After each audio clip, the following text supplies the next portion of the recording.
Guys, naglalakad tayo papunta sa bus stop again. Bus to work tayo ngayon.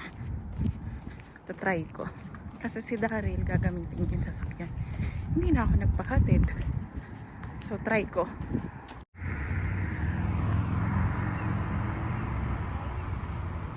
A few moments later.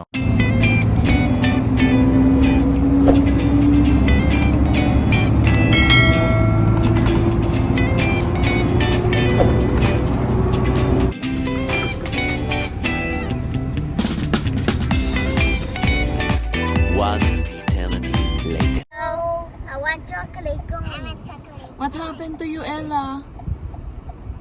Nagsuka ka daw. Oo, yung nag-park na ako dun sa school. Baka sa init? Baka sa init.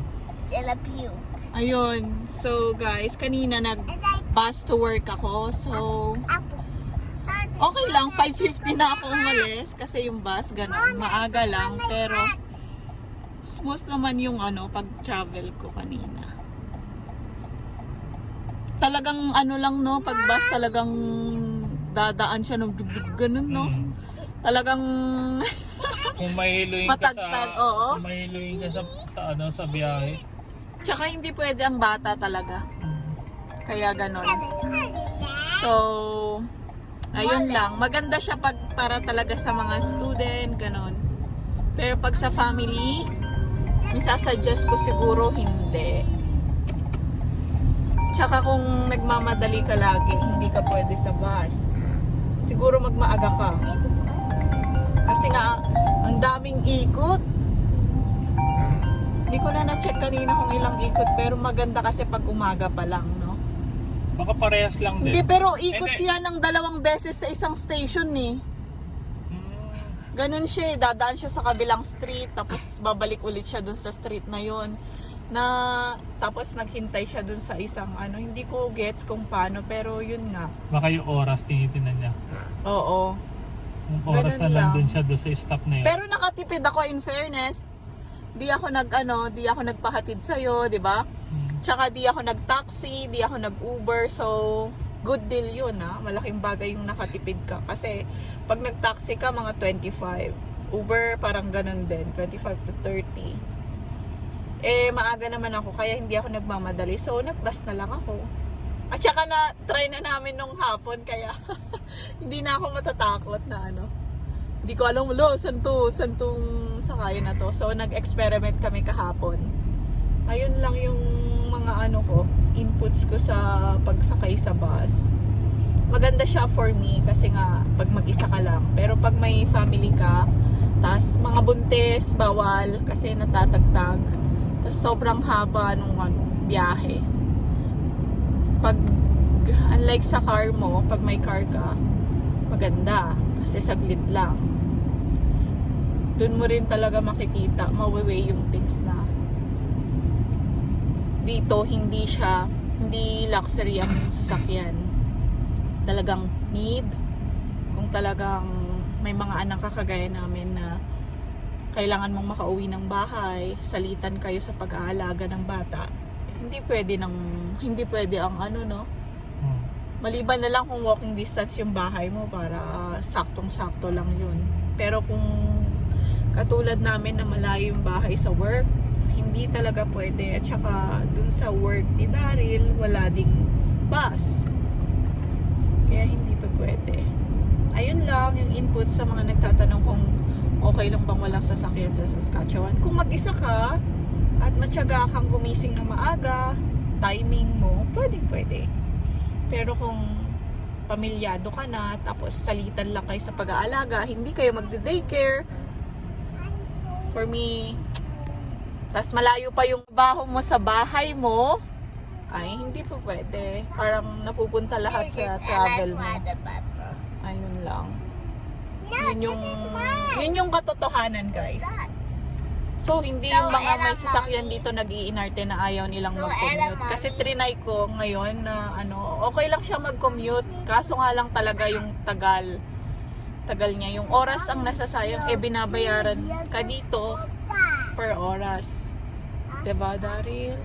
So, pag na-late ka sa trabaho mo, edi parang performance mo na rin din yun. Tapos, pag na-miss out ng bus, kaya madami sa aking mga ka-work ko na minsan naghahabol sila ng bus kasi pag na-miss out nila yun, isang oras, di ba? 30 minutes ang pinaka maiksing oras ng pag-wait mo. Sa Then, winter yata yun. Pero ngayon parang tigto 20 minutes. tagto 20, napansin mo? Ah. Oh, sabi ni Daryl, kasi si Daryl naman yung tagahanap ko ng map. Kasi hindi ako marunong. Sorry naman, hindi ako marunong. Ayun lang. Pero ang maganda dito, yung mga bata na katulad nila Ella and Kaden, libre. 13 pa ba yata? Oh, ayun ha. May yata si Daryl, hindi siya sure. At least nagiging safe lang. Ayun. Pero so far naman si Ella nag-enjoy, si Kaden ang hindi. Ako naman half-half. Kung mag-isa lang ako, carry lang. Katulad kaninang umaga, maaga naman akong nagising. Tapos, gagamitin ni Daryl tong sasakyan. So, hindi na ako nagpahatid. Nag-bus na lang ako. Pero kung lumagpas ako sa bus kanina, baka mag-taxi ako or Uber. Kasi nga, 7 ang pasok ko. I'm going to PC. Ha? I'm going to PC. Secret! Ang next yata ng 5:50 is 6:12 O, or hindi, 6:20. super late na ako. Hindi na pwede sa akin ang bus. Kaya kanina, buti na lang maaga akong nagising, tas nakapag-prepare. So, First trip ka, di ba? oo, first trip yon sa umaga. Kaya very, siya, accessible. Kung kakailanganin nyo yung sasakyan, no? Ganun na lang gagawin ko lagi. Hindi na ako need nagisingin si Daryl. Tapos maghahatid silang lahat, di ba? Ang hirap nun eh. Ouch. Pero paano kaya sa winter, no? Mas matagal ang waiting. Yun lang. Yun ang medyo alanganin, 30 minutes na guys. siguro pinakamabilis pero matagal siguro isang oras. Oo, so ganun nga. Kasi hindi mo sure kung nabalao yung bus, so out of order sa yung next na bus na yung susunod na edi 30 minutes yung isa kung 30 minutes din. Kaya believe din ako sa pasensya ng mga nakasakay sa bus, sa haba, no? Pero sobrang tipid talaga compared sa pag-grab at saka Uber mo. Napakalaking tipid. Kaya perfect siya sa mga student dito na mag-isa lang. Tapos maganda rin naman kasi ang transpo. Yun nga lang, pag winter, mahirap talaga. Maghihintay ka, tas sobrang lamig. Yun. Although may nakikita pa rin ako kasama din ang mga anak, mga ganun. Pero bihira lang talaga, guys. Ewan ko lang sa ibang provinces, pero mas maganda naman sa ibang provinces siguro, no? Kasi mas madami silang bus. Parang ganun. Pero siksikan siguro, hindi ko alam. Comment na lang kayo kung ano yung doon, intake nyo. Pero okay pa din ang pagbabas. Kung wala ka nga talagang mga ganito kaliliit na babies. Ay! Hi! Ay, si El. Oy, ang drama ni El. Oh. What will you say to ka dreamers? Big, something like it's smile. Bakit ang dilim ngayon, no? Oh, like and subscribe daw. And don't forget to also watch and subscribe. And don't Ayun forget to guys, this please video like and subscribe. or like and subscribe. Ano, Kaden, di namin Make sure to maintindihan. like and subscribe or write to subscribe. Okay, how about you, Ella? Like and subscribe. Alam mo ba sinasabi mo, Ella? Naintindihan mo ba yon, Ella? Ang galing ni Ella, no? So, ayan guys, kung makita nyo nun, baby pa lang si Ella ngayon, marunong ng magsalita. Malaki na. Ang bilis lang. Ang sarap balik-balikan ng mga ibang videos namin. So, yan. Salamat pa rin sa panonood. Ayun lang. Sige, mamaya na lang ulit, guys. Bye! Ayan, guys, so, traffic dito kasi riders came. Hanggang dun, no? Tapos dito, no? Ilang Ano game? ba simula? Ilang game ba to? Hindi ko rin alam. Kanina nung umalis tayo, tapos nadaanan natin sila kanina pa to traffic, no? Kaya ka pinapadaan sa ring road. Baka 7 ang simula. Tingin mo, ang hirap siguro mag-parking dyan Ano ngayon. ba papasok ko? Mag-i-start pa lang, no? Hmm. Ay, Diyos ko Lord. Never pa kaming nakatry, pero siguro next year na namin itry. Kaya kailangan maaga ka dun. Oo. Kailangan magantay ka sa loob. Habang malaki-laki na sila airline kayo din nun. Parking yan, makapag-park. Pero pag ganitong kalit, naku, maboboard yung mga yan. Mag-aaya. Sayang binayad. Yun ang nakakatakot sa namin pag magsisine or magsisine, manonood ng ganyan, hindi pwede kasi nga ay, may tulog na, may naghihilig na sa likod. Nabusog, tulog. Ayun, guys. O, tingnan nyo. Tsaga-tsaga lang talagang kung die-hard fan ka ng Ay, hindi. Pavilion din kasi ngayon. Ay, hindi pa. 5 ba ngayon? 5 no? Oo.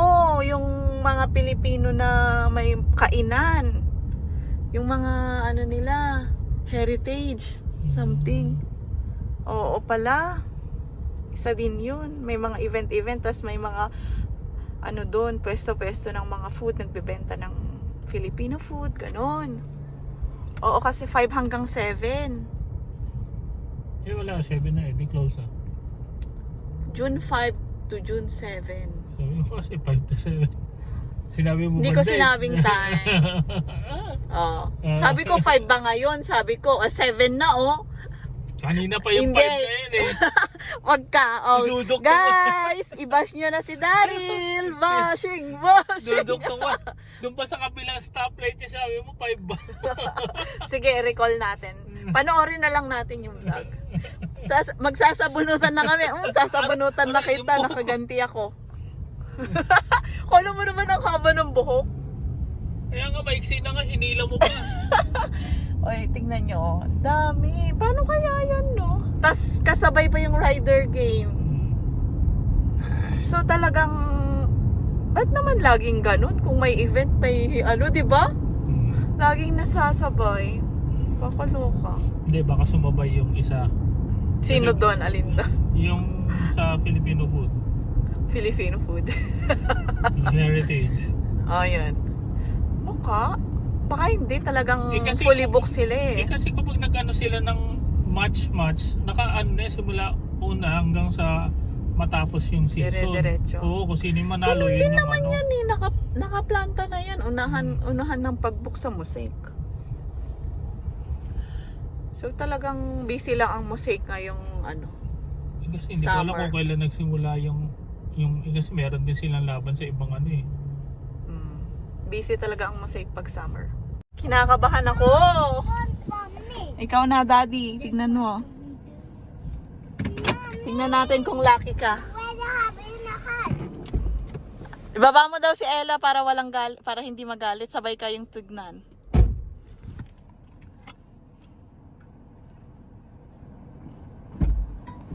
Uy! Ito ka? I want to come. No, it's Ella's turn naman. Oh, Ay, Ella! why not me? Hayaan mo si Ella at ang magbubukas daw ng kanyang sulat. I wish I want to come. Let's play that with it. Lucky ba si Ella? Let me go. Let's play with that we go. Let's play go. Nye? Sabi mo meron. Daddy did the wrong one. It's the joy of your great